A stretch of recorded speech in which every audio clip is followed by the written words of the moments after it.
All right, what is going on, everybody? How you doing? Happy Friday, and welcome to another episode of Talking Buffalo, your weekday daily driver for Buffalo Sports Talk and more. My name is Patrick Moran. Thank you very much to everybody out there, as always, for taking the time to watch, to listen, to follow, to subscribe to the show. I appreciate you very, very much. Today's episode is presented by Sunny Reds, 1841 Aber Road in Lackawanna, just minutes, literally minutes away from Highmark Stadium. If you have not been to Sunny Reds yet, make sure you get there. Elite wings, great food, drinks, vibe, just an awesome place to be. They're a big supporter of this show. So please, if you're a fan of this show and you get a chance, get out and support them as well. All right, this is our Friday show, which is our weekly Buffalo Bills preview, keys to victory, and bowl predictions. Been doing this episode all season long. This week it is Patriots week for the second time in 3 weeks, and I'm not going to sit here and try to pull, the wool over your eyes here. Nobody really gives a shit about this football game. I don't. You very likely don't. If you're listening to this show, you know that as well. In fact, I think you can make a case that might be more beneficial to the Bills long term if they actually lost this football game, because the Patriots are, at least in some respects, your division rival, even though it has been any kind of rivalry in recent years. And the Patriots are currently sitting on the top pick of the draft. So winning for New England would actually ultimately hurt, potentially anyway, them. Well, it could help the Buffalo Bills because you could stop a rival from getting the top pick in the 2025 NFL draft. It sounds stupid and ludicrous, but there's a lot of reality baked into that statement. And as far as this game, look, I'm not looking forward to it. Again, I'm not going to sit here. I'm not going to lie to you. And I'm sure you feel, for the most part, the same. It's kind of like, this game is like, say if you're a musician and you're on tour, and there's certain legs of that tour, certain cities that you're going to that you're pumped to be at. Boston, New York City at the Garden, Toronto, LA, Atlanta. You get it. All these big cities, all these big events. You're amped up. You're ready for it. Then there's other parts of the tour that you're under contract to go to. Like, you're not really looking forward to going there, but you're getting paid. You got to get out there, got to put on the best show you possibly can, put on that face where we're doing our best. I kind of feel that's what this game basically is. This game is basically a stop on a tour that you really wish you could skip, but you can't. So that's where we're at here going into this finale. A few weeks ago, this is a rematch of 2 weeks ago, a very sloppy, ugly 24-21 Buffalo Bills victory. And it's still weird to me, by the way, that the league scheduled this game 2 times in 3 weeks at the very end of the season. Not a big fan of that. But anyway, coming in, the Bills, of course, 13-3. They are locked into the number 2 seed. From a standings perspective, this game means absolutely zero. From most perspectives, period, this game means absolutely zero to the Buffalo Bills. And again, with the New England Patriots, literally complete opposite. The Bills are 13-3. The Patriots are 3-13. As things stand right now, they are locked into the number 1 pick of the 2025 NFL draft. They will obviously clinch that with another loss. It's down to them, Cleveland, Tennessee, and the New York Giants. This is a 1 p.m. Sunday start here on CBS. Sparrow Ditas, Adam Archuleta will be on the call. First thought is, yipes. Brought back momentarily some Buffalo Bills playoff drought vibes right there. Nothing will ever be better, though, than Ditas as Solomon Wilcots. The Buffalo Bills.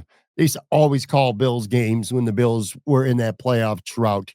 Like, if you had Ditas and Solomon Wilcots calling your game, like, your ceiling for your season was being in the hunt. Like, that was the ceiling for your season. Of course, just one game, meaningless game, and on the road to a floundering Foxboro. So that's who's going to be on the call. I'm sure most fans will be locked into who the Bills play. That's going to matter more than this game. Who the Bills play in the playoffs the following week, I should say. Do they play the Denver Broncos, the overwhelming favorite right now? Or could it be the Miami Dolphins? Or God forbid, the Cincinnati Bengals? It's definitely going to be one of those three teams, and we will know if Cincinnati is in play before the Bills kickoff. If Cincinnati plays, they play on Saturday night. If they happen to lose to Pittsburgh, Cincinnati's out. Buffalo will play at 1 p.m., and then we will not find out until 7:30 whether the Bills are playing Denver or Miami. But we know they won't be playing Cincinnati if they lose on Saturday. However, if the Bengals win on Saturday night, and there's at least a good chance that Pittsburgh will be sitting some of their starters, maybe a lot of their starters. We don't know right now. As of this recording on Thursday afternoon, Mike Tomlin hasn't really indicated how all in they will be to win that game if Baltimore, as expected, wins earlier on Saturday, because Pittsburgh will have no chance to win the division. So then it'll come down to, do we want to get players rest and make sure that they don't suffer some key injuries, or do you try to go all out and win the football game? Because there is a reward for that. If the Steelers would beat Cincinnati, they would be guaranteed to not be the 6th seed. Or I should say they would have a chance, my bad, to not be the 6th seed. If you're the 6th seed, they'll know that they're going to be going into Baltimore. But if they could get up to the 5 seed, there's a chance that they would be going into Houston. They would need the Chargers to lose, I believe, on Sunday. So anyway, we don't know how that's going to play out, but we'll know if Cincinnati's in play. And even if they are, we won't know who the Bills are playing no matter what until after the 4:30 p.m. games, because Denver is playing the Kansas City backups, and if Denver wins, they're in. And if Denver loses, the Miami Dolphins will have a chance to get in if they could beat the hapless New York Jets on the road. Unfortunately, if you're a Miami fan, that game will be without Tua, who's not going to play in that game. So we will know, but not until Sunday, late Sunday, who the Bills will be hosting in the wild card round. A little bit of news to drop on Thursday. Didn't even know this was coming, by the way. Matt Moran and I just talked about this on the show 2 days ago. We talked about who might make the Pro Bowl for the Bills, and we agreed that there would be 4 guys who made it. Turns out we were both wrong. The Pro Bowl roster for the AFC did drop on Thursday, and to a lot of people's surprise, I think, the Bills only had 2 Pro Bowlers. Of course, those are Josh Allen and Deion Dawkins, who has now made the Pro Bowl 4 straight seasons. First thoughts on that? Well, first of all, both of those guys are definitely deserving. In terms of alternates, James Cook, a very unhappy James Cook, and Connor McGovern were both first alternates. Damar Hamlin, a third alternate. Kind of weird to me, but okay. Terrell Bernard, a fourth alternate. And then the Bills had 3 guys who were fifth alternates. Ed Oliver, Spencer Brown, and Dalton Kincaid. I got 2 big takeaways from that in terms of guys who didn't make it. One good, one bad. I'll start on the bad. I'm surprised. I'm not that surprised Teron Johnson didn't make it. I mean, he did miss a month of the season, so that doesn't shock me. But I thought a big time snub was Christian Benford. It's one thing for him to not make the actual roster because the cornerback, room in the AFC is just deep, and a lot of names, big reputations, most of them deserve. So I wasn't necessarily expecting Christian Benford to be one of the 3 or 4 corners to be on the roster. However, to not be a first alternate to me is silly. To not be a second alternate is beyond silly. And to not even be any alternate whatsoever on any of the Pro Bowl roster or any of the 5 alternates is just fucking ludicrous. That is stupid and ridiculous. Christian Benford has been an absolute stud this season. He has allowed 31 catches for 279 yards per PFF. And their numbers are accurate. Their grades you might not really care about, but they track numbers and they do that well. 31 catches for 279 yards on Christian Benford this season. 72.3 quarterback passer rating when targeting Christian Benford. That's just, it's ridiculous, man. He is, if you do care about PFF grades, he's got the fourth best PFF grade in the entire NFL among corners. Now, Trent McDuffie was second overall, and he didn't make the Pro Bowl either. So if you're a Chiefs fan, you probably got a big righteous beef about that. But again, Benford not making the Pro Bowl, okay, I guess I could deal with that. Him not being one of the very first alternates, to me, that's just stupid. And to not even be any alternate, to not even get shine. Like the Bills put up a photo of all the Bills players who made whatever alternate they were, which again included Damar Hamlin. And you're telling me Christian Benford isn't even the fifth alternate? Get the hell out of here. Just stupid, dumb. On the good side, I like how it played out with Connor McGovern. Basically, the Pro Bowl saying the roster is that Connor McGovern was one of the best three centers this year in AFC because two made the Pro Bowl. Connor McGovern, a first alternate. He has really, and he's a story that we really don't talk much about at all during this season. When you look back at the 2024, I'll get it right, Buffalo Bills, one of the most underrated storylines is absolutely the transition from Connor McGovern from guard to center, coinciding, of course, with getting rid of Mitch Morse.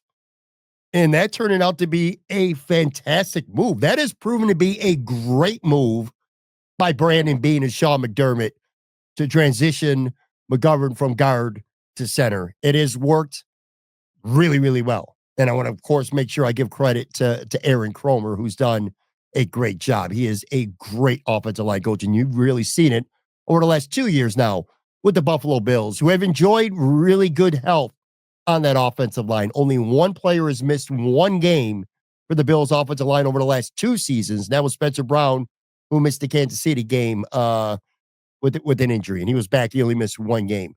So anyway, good on Connor McGovern, ludicrously bad on Christian Benford, and James Cook straight up pretty pissed off. He even said during the press conference, the team's pressers on Thursday, he called it bullshit. He said straight up bullshit that he's not in the Pro Bowl. And I won't go that far because I will say, obviously, Henry, Jonathan Taylor absolutely deserve it. And then the third running back was Joe Mixon. And you could kind of almost flip a coin between Mixon and Cook, who should have been that third running back. I think my bigger beef is with the fact that they only announced 3 halfbacks for a Pro Bowl roster. That to me is just stupid. There should be 4. There should definitely be 4. And I know they got 1 fullback, but still, I did all the math. If you add all the offensive players, all the defensive players, and special teams, there's like 47 players on the roster. But yet you have a 53-man roster. So if you want to make it kind of realistic, where you have a roster, the best roster you could get in the conference, there should be 53 players on it for the AFC and the NFC, and there's not. It's short by like 6. I think it's 6 names. And James Cook should be one of them. That's my point. There should be 4 running backs, and James Cook absolutely deserves that. So he's got some beef there. Pretty much everyone else, with the exception of Damar Hamlin, and I'm sorry, this ain't me glazing on Damar like his dad has liked to told me throughout the season. I just don't think Damar Hamlin has any business being in any Pro Bowl conversations. Let's keep it real. Terrell Bernard, I thought, has been decent this year. I don't think he was as good this year as he was last year. 4th alternate, I guess that's fine. Ed Oliver has played really well as late. In fact, him playing well lately makes me not have any beef with him being any alternate. Spencer Brown, minus the dumb penalties he seems to get every week, he's had a really good season. And Dalton Kincaid is a 5th alternate, maybe a little bit more of a reputation, big name, first round pick thing at the time, because he really hasn't had a Pro Bowl worthy season. I like to think that people who are alternates have at least Pro Bowl worthy or very close to Pro Bowl worthy seasons. And I really don't think you could say that with Dalton Kincaid. Anyway, in terms of Bills stuff as we get ready for this game on Sunday, which, by the way, if you haven't figured it out by this point, the actual preview of this game is not going to be very long because there's just not a lot of shit to care about. But there are some things to care about with the Bills. And obviously, health matters the most. Health for the game, who gets the reps. Like for this game on Sunday, that's all that matters. And Terrell Bernard has already been ruled out for Sunday because of a leg quad injury. Sean McDermott said on Wednesday that the injury was somewhere between day to day and week to week. And soon as I heard that, my antenna went up immediately. That's concerning because if something happens that Terrell Bernard could not play in a wild card game in the playoffs, that means it's very likely Joe Andreessen who's going to get the start. Now, Dorian Williams and Matt Milano are your best two linebackers. The problem is Dorian Williams has played exclusively Matt Milano's spot pretty much all summer and certainly all season until the point where Milano took over. I don't think, and Sean McDermott, I believe at some point, I don't know if it was this week, but I think Sean McDermott kind of shut that down, the possibility that it would be Dorian Williams at the mic alongside Matt Milano. So I don't think you see that. So if Terrell Bernard can't play, that would be a major, major blow to the Bills. Balin Spector, a guy that many people would not want out there anyway. And if I'm being honest, you can count me among them. He's not even an option. He's on IR. So if something happens and Terrell Bernard either can't play in that game or he starts and he gets, injured again, you're probably going from, a Terrell Bernard to a Joe Andreessen. See how that plays out. Here's the really good news, though. And this is why I'm glad that I'm recording this podcast later on Thursday as opposed to earlier. Terrell Bernard did practice on Thursday. So one day after what Sean McDermott said on Wednesday, where he did not practice at all, Terrell Bernard was out there officially listed as limited on Thursday. And I saw a couple videos from a few Bills media people on Twitter, and he looked like he was moving around pretty good. So it certainly feels like more like a day-to-day thing than a potential week-to-week thing. Now, he's not going to play, obviously, and he shouldn't have played even if he has nothing wrong with his leg. If he stubbed his toe, I would have kept Terrell Bernard out of this football game. But it's very, very, very encouraging that Terrell Bernard was able to get out there and have himself a practice, even if it's just officially listed as limited at practice. I am intrigued about Matt Milano with this game specifically against New England, because there's only a couple like storylines that I'm interested in seeing how they play out with Bills players, two of them to be exact. And Matt Milano's one of them. I'm intrigued if he plays this game, and if he does, how much, because it comes down to more reps equals shaking off more rust versus the injury risk. And I mean, he has been injured and he missed a game with the groin injury since he came back from the long injury. I will say this, I am now 100. I flip-flop like crazy on this over the last few weeks. I apologize, but it is what it is. I am 100% convinced that as long as he's healthy enough, Matt Milano is going to start in the playoffs. He will be the starter. Dorian Williams will be the backup. Maybe there might be, some situations where Williams comes into the game, especially if it's going to be a 4-3 look, maybe sometimes in a nickel, and they might want to get Milano a little bit of rest here and there in certain packages or situations. But all in all, I think Matt Milano 100% is going to be the starter. I just believe that Sean has full trust in him. That said, I think Matt Milano had his best game by far against the Jets last week of the 4 games he's played in, but there's still, some things out there to be concerned about. He still looks a little bit rusty, still looks a little bit hesitant to really get that arm fully up to make some tackles with that big, heavy brace on. Do you get him another week where you get him more comfortable, getting him out there, getting reps, again, shaking off some of that rust? Or do you just say, you know what? It's Matt Milano. I have trust that come wild card round, he's going to be 100% out there and he won't be having any hesitation with the injury or anything like that. And I just want to make sure and give him full rest this week in Foxborough. To me, that's intriguing because I think you can make a case for either. And then the other thing that I'm interested in is Damar Hamlin. He's been out for 3 weeks with an injury, practice limited basis so far again this week, which he's actually done the last 2 weeks. So Damar Hamlin and Cole Bishop, that whole thing to me is interesting. I think Damar Hamlin needs to play on Sunday. And I think there's a chance if he could go, I think both guys start because I think Taylor Rapp's going to sit. So if Hamlin could go, I think he starts, and I think Cole Bishop starts. If Hamlin can't play, that would be 4 games in a row that your starting free safety is missed. And then you're going to throw him into the starting lineup in the playoffs where Cole Bishop has been out there now basically for a month. And he's made some mistakes, but he's also done a lot of good things. They're 2 different types of players right now. And I feel like listening to Sean McDermott on Wednesday or earlier this week, he was asked about this. And I feel like he was kind of careful in what he said, but I took it as him being non-committal about Damar Hamlin starting, even if he's ready to start versus the second round rookie Cole Bishop. I think if it was, Sean could have easily said if Damar Hamlin's healthy enough, he's our starter. If he's starting, he's 100% our starter if he's healthy. And I feel like if that was the case, Sean McDermott would have said that, but he didn't. So I find that interesting. I'm looking forward to seeing how he looks on Sunday, and we won't know probably until the next week. But does Damar Hamlin start or Cole Bishop start? I still lean, if he plays this Sunday, I still lean towards Damar Hamlin getting the call just because of him being the veteran. He's the safe guy. He's the higher floor on this defense. Cole Bishop is the higher ceiling. We'll see how that plays out. But to me, it's interesting. The Bills only get, it feels like a preseason game, but the difference between this and a preseason game is in the preseason, you got 90 guys on your roster.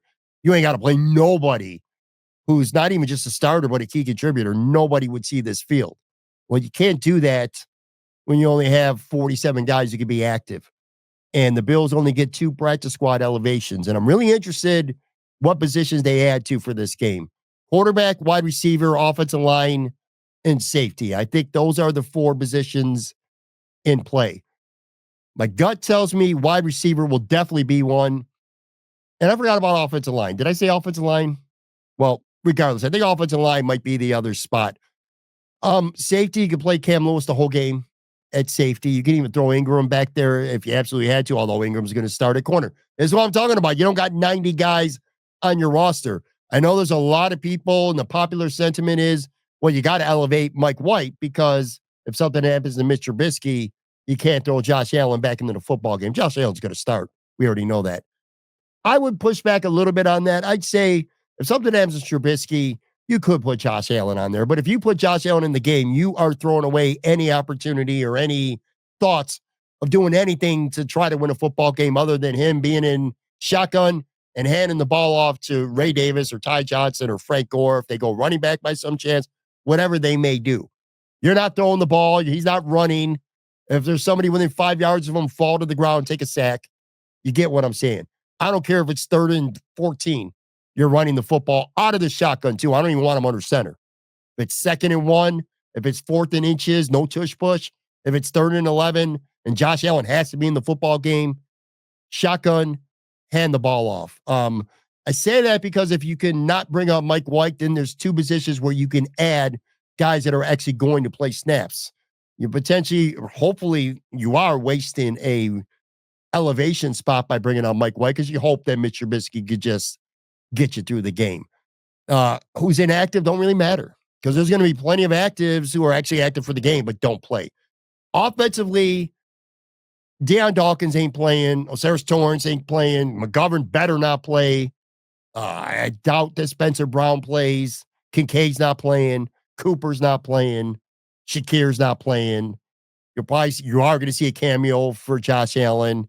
You're going to see a little bit of James Cook because I think they want to get him his 17 yards so he get to 1,000, or if they get an opportunity for a rushing touchdown for him to break the rushing record, that could happen. But aside from that, they're just going to get a cameo.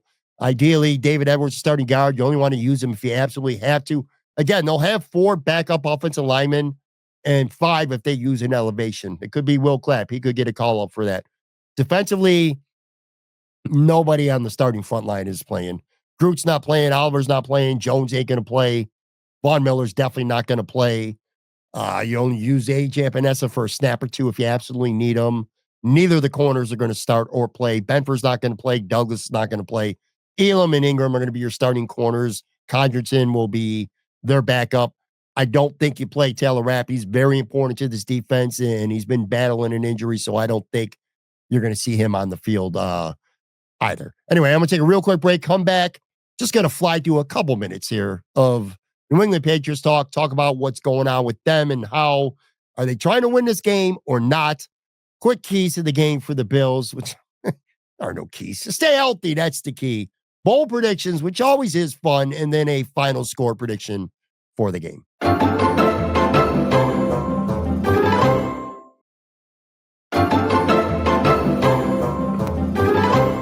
All right, Bills, Patriots, season finale, preview, keys to victory, bold predictions. The New England Patriots have lost 6 in a row. Bottom line, like I said, they got everything to gain by losing, no matter how you spin it. Players ain't going to say that. Gerard Mayo, who may or may not be getting fired next week, he ain't going to say that shit. None of them are going to say that, but that's the truth. This team's got a lot more to gain by losing than they do winning. Whether it's getting, the first overall pick and whether you could take Travis Hunter with that pick, or maybe you trade down a couple spots for one of these really quarterback needy teams and you could pick up a ton. That's a good thing about the Patriots, the kind of position that they're in right now, because they have currently the number 1 pick. They're going to, if they lose, they're going to have the number 1 pick. And even if they don't, by some miracle or whatever, I wouldn't call it a miracle because the Bills aren't going to be really trying much either. But you're going to have a top 3-4 pick, and you don't need your quarterback. Like all these other teams in the mix, Tennessee, Cleveland, the Giants, the Raiders, there's so many quarterback needy teams that are going to be near the top of this draft. So the Patriots are going to be in a great position. If they love Travis Hunter and they don't want to trade down, bam, there's your receiver. If you want to, you don't love him, or you think you still get him by trading down, you can get a haul. So they got just so much to gain by having that number 1 pick. Winning the game may or may not end up ultimately costing them Hunter, because let's say the Patriots win this game and they end up with the 2nd or 3rd pick and the first 2 picks are quarterbacks. They still may end up getting Hunter anyway. But what it does is it definitely could cost them the ability to trade down, get a haul, and still end up with Hunter or any prospect that's not a quarterback that they're absolutely in love with. Doesn't necessarily have to be Hunter. Drake May, he's got a sore throwing hand. He will start. Alex Van Pelt, the offensive coordinator, Bills fans know him very well. So he will play. At least he'll start this football game, according to Van Pelt. This is as of Thursday. Kind of news out of Foxboro, rookie quarterback, 6th-round rookie out of Tennessee who hasn't played. Joe Milton's been on the practice squad. He may get elevated, and he may actually play some. In fact, I wouldn't be surprised if you get a look at him for the entire second half of this football game. So you are going to see Drake May at least start, which personally, I think that's stupid. I really do. If I'm a Patriots fan, I'm not happy about that. I wouldn't play him. And even if you're not counting, obviously I am counting the tank ankle here, trying to secure that first pick. I wouldn't play him regardless, though. Like if they had 4 or 5 wins and they were only going to pick 6 or 7, still would not play him, because the last thing that a young team that is trying to rebuild needs is potentially getting your franchise quarterback or future franchise quarterback, whatever you want to call him right now, getting them hurt in a meaningless regular season-ending finale, and then that affecting whatever extent, his offseason program may be. So there's no chance, if it's me, that I would risk him. And I think you could get away with not playing him and getting criticized by others too much for that very reason. If Jacoby Brissett was your quarterback all year and you didn't have Drake May, then you wouldn't really have an excuse. Why would you sit Brissett to play a 6th-round rookie who hasn't even seen the field this year? Well, this is your franchise guy. This is the guy you took 3rd overall in the draft last year. Why would you risk getting a serious injury to him that could affect your entire offseason? I wouldn't do it. And again, rematch, the Patriots are a weird team, by the way, because you're a Bills fan and you're only paying attention when they played the Bills. They looked goddamn good a couple weeks ago. Well, at least they looked tough, I should say. They were resilient. The Bills were flat and sloppy, and they only beat New England by 3 in Orchard Park. So you're like, wow, the Patriots are really competitive. Well, you watched them last week, and they got absolutely decimated at home by the Chargers 40-7.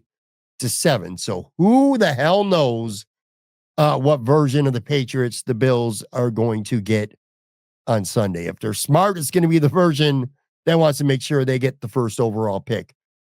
In terms of, I guess, if you want to have Bills keys to victory, the first one would be to actually care about winning. There is one thing that I will say would be cool, not enough to risk players. Let's not get stupid here. But if the Bills were to win this game on Sunday, they would set the franchise record for wins in a season. They would have 14 wins, which is the most that they've ever had in a season. So that could at least give you a little bit of incentive to want to win. You can go down in franchise history as having the most successful regular season ever. Although, again, you are absolutely not going to do that at the risk of A, getting a player who matters injured, or B, showing your hand to a potential playoff opponent with some kind of trick play or, stuff that teams haven't seen on film already this season. So actually caring about winning would be a key to the Bills winning. But who gives a shit about winning? I don't. Just coming out of healthy of the games, that's the biggest key. I know this is supposed to be a segment called Bills Key to Victory. Well, it would be a victory if they come out of this game healthy. And like I said, you can also make an argument that the Bills may be better off losing because it potentially, anyway, could help New England not get the number one pick. They would force them to not get the number one pick if the Patriots would win. So if you care about winning, I guess that could be a key. Just come out healthy is another key. And, maybe here's one other key. And again, this isn't necessarily key to victory, although it could be. Maybe it won't ultimately mean shit and at all, like per se. But it would be good to see a competitive game where the Bills move the ball but kind of stall out. And I would love to see Tyler Bass have a really good game going into the playoffs. Like for Tyler Bass, if he can drill a couple field goals, a couple extra points in this game, have himself a really good finale, I would feel good about him mentally, his headspace going into the playoffs. We don't need a kicker who's questioning himself because, he's a bad 29-yard miss on Sunday in Foxboro. And maybe that just sits in his head, especially if that's the last kick, that he attempts during the regular season. So maybe it's not necessarily a key to victory, although it could be. If the Bills win a close, low-scoring game where field goals matter, Tyler Bass having himself a good day, to me, I think is pretty important. All right, our 3 bowl predictions. I love doing these every week. A little tougher this week because it's not really starters playing. First one, we all know that Buffalo Joe Andreessen is starting this game, and he's going to play a lot. He might play the whole game. He's going to get a Buffalo Joe turnover. That's my first bowl prediction. Whether it's an interception, a forced fumble, we'll count that as a turnover, or fumble recovery. Joe Andreessen is going to be directly responsible for a Bills takeaway. That's 1. 2, I think the Bills are going to set an NFL record with their 14th player catching a touchdown pass. They tied the NFL record last week. Tyrell Shavers caught one, and they're almost out of options. So this is pretty damn bold to say this. Reggie Gilliam is an option. If they use a wide receiver call up, if it's Virgil or if it's Hamler, if one of those guys play and get called up, they could score. Or hell, man, maybe you get near the goal line and an offensive lineman catches a touchdown pass. Although I kind of feel like being in the finale and they haven't done that all year, the Bills probably don't want to show anybody that. So you know what? In real time, as I'm going over that didn't sound as good as it as I thought it would when I put it down in my notes. So scratch that. Still believe that, though. Gilliam, Hamler, Virgil, one of those guys get called up. Somebody who hasn't caught a touchdown pass this year is going to be the 14th guy and set a record. Last bold prediction, you're going to get sacks from Javon Sullivan, Dwayne Carter, and Cole Bishop. And this is going to officially make this the defensive rookie game. That's what we'll look back and we'll remember this as the defensive rookie game. Solomon, Carter, Bishop, all get a sack. All right, prediction time. It's tough to predict a game when you don't have any idea to what extent, if at all, either team actually cares about winning. Coaches could say whatever they want. The players could say whatever they want. But the Bills are going to take the field, and all they're going to care about is getting through this game without incident. No injuries. Obviously, the key starters won't have an opportunity to because they're not going to play. But anybody who gets hurt, it matters. It's going to be a depth guy. If somebody goes down, if Alec Anderson goes down, there's your 6 offensive linemen. You get what I'm saying. You got to play someone at wide receiver, which, by the way, hopefully Curtis Samuel can go on Sundays just so he can eat up a lot of snaps. But you're going to see Matt Collins is going to play some. You're probably going to see Keon Coleman play some. So you're still going to be, even though there's a lot of starters not playing, you're still going to hold your breath. That's all the Bills care about is coming out of this game healthy. The Patriots are the bigger mystery because, again, you can make a case that, hey, we're at home. We'll send our fans home happy. They're paying money to come watch us play. We're going to try to win this football game. We got some pride versus, we lose this game. We got the number 1 pick in the draft next year. The fans will forgive us real quick, right? I don't know. It's a mystery. Regardless, I still can't picture a world where I almost said Baltimore, where the New England Patriots beat the Buffalo Bills. I'm going to go Bills 20, Patriots 16, with the caveat that Tyler Bass makes a 50-yard field goal in it as well. So there you go. Bills 20, New England 16. No matter how this game goes, good, bad, ugly, hopefully not a lot of ugly, I will be back Sunday night live, 9 p.m., as always, after Bills games. Joe from Queens will join me. We'll talk about this game, and we'll know. No more speculation. We're going to know who the Bills are playing in the playoffs. Money says it's Denver. I can live with Miami. Just please, please, please don't be the Bengals. Regardless, be back. Talk to you guys on Sunday night.